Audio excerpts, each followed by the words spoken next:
Rockefeller himself said that competition was a sin. And people quipped at that, thinking it was one of his little jokes. He made many jokes about saving pennies and stuff like this. But in reality, he was telling you a truth, that competition to a man like him, who worked for a much larger organization, competition truly was a sin. And the cartels have been formed ever since, have become much bigger, more powerful. Cartels which can literally command governments, sometimes to go to war on their behalf, have occurred. The economic crash of 2008 and 2009 was an engineered crisis designed to cripple sovereign nations globally to make way for a world currency and a new Bank of the World. China's holding, what, 1.5 trillion worth. All over the world, they're holding U.S. currencies. They want to get out of them in a way where they're not going to lose on their investments. There's going to be a world currency. There's going to be a new reserve currency. They're going to push it through the IMF. That's going to be the banksters that are going to be in charge of it. It's going to happen, and it's going to happen sooner rather than later. There was also a question to Geithner. Do you think that the U.S. dollar ought to be replaced? And he blew it. He had a moment of candor where he said, yeah, we're considering that. So on that day, the dollar went down 1% within a couple of minutes. Chinese government proposal about a global currency and about the IMF regulations, the new IMF idea about the general agreements to borrow and having a faster ability to disperse to the emerging market. As I understand this proposal, it's a proposal designed to increase the use of the IMF's special drawing rights. And we're actually quite open to that suggestion. Timothy Geithner's comment about the global currency is not off the table because it's not off the table and it's going to come. The whole world is ready to bail out of bucks. They just want to do it in a way where they're not going to lose on their investments. That's all that's going on. All the people around the world, the Japanese who have $1 trillion, the Chinese who have $1 trillion, the Saudis have $1 trillion, the Europeans something similar, they're all going to dump it at the same time. The rush for the exits. And that will then create hyperinflation. When America finishes supplying the manpower and the military for standardization of the world into the one system, and they want a secular world society with a hint of greening and Gaia worship for sustainability reasons. America, as they're finishing off this agenda, they'll be pulling the rug from underneath Americans at home at the same time towards the latter stages. When the dollar starts to slide, and this was always the nightmare of Paul Adolph Volcker, who is now sitting in the Obama White House, once the dollar starts to go, there's nothing to stop it. There's no useful way that you can stop it once it begins to gather momentum. So I think we're facing the probability of some form of dollar panic combined with hyperinflation sometime during the Obama presidency. They're now pulling the rug away from under the feet of the people. They're becoming rapidly a non-manufacturing country. Any country that can't manufacture its own goods, even for self-defense, therefore is no longer sovereign, independent, and able to sustain itself, which tells you that this is all part of the plan. It started with the very beginning when you established that there was a Federal Reserve System given the power of the state to create money out of nothing and to do so without any regard to the will of the people, without any regard to what's behind the money system.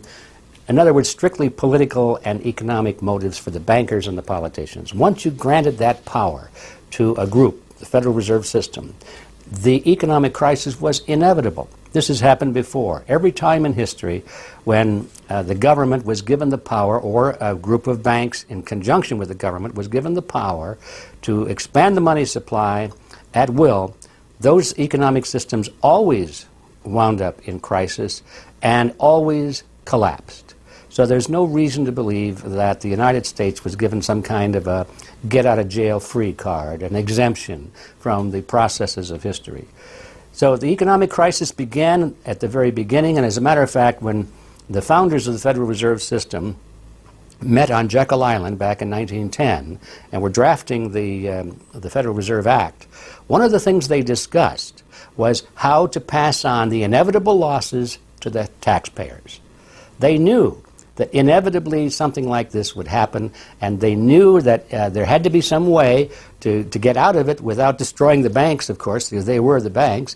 And they said, aha, we'll go into partnership with the government, we'll take our cartel agreement and pass it into law, call it the Federal Reserve Act, and we'll make the taxpayer come online and be responsible to bail us out if and when the failure finally comes. Who's going to soak up the derivatives? Who's going to soak up the debt? Who's going to be penalized? And right now, it looks like Wall Street's getting bailed out, and the little guy in the middle of Main Street America are all going to pay the penalty. Can the economy be turning around here? Are happy days here again? And can we actually have growth without jobs? Is this an oxymoron, jobless recovery? We're going into the greatest depression. There will be no job growth. Unemployment will continue to escalate.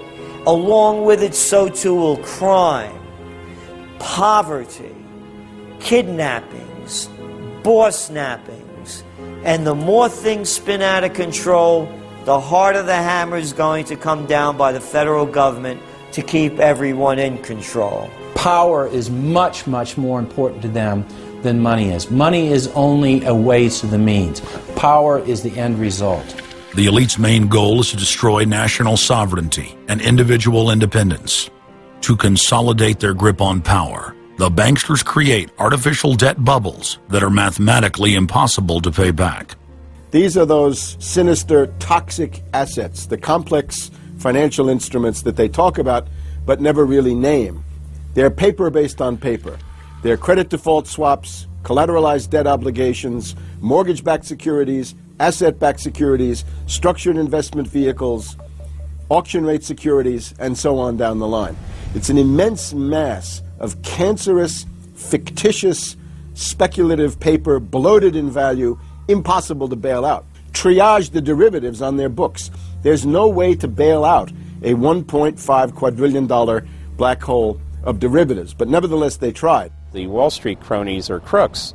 If you leave the vault to the bank open, these people are going to help themselves. The job of the government is to make sure there's somebody there to make sure the vault is closed, and very few people have the combination.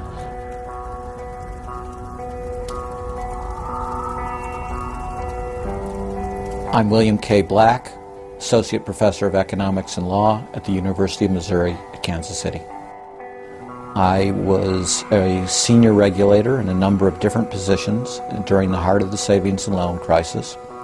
On a staff level, I led the re-regulation of the savings and loan industry. The purpose of regulation and effective criminal prosecution is to make sure that cheaters don't prosper, that honest manufacturers win in competition.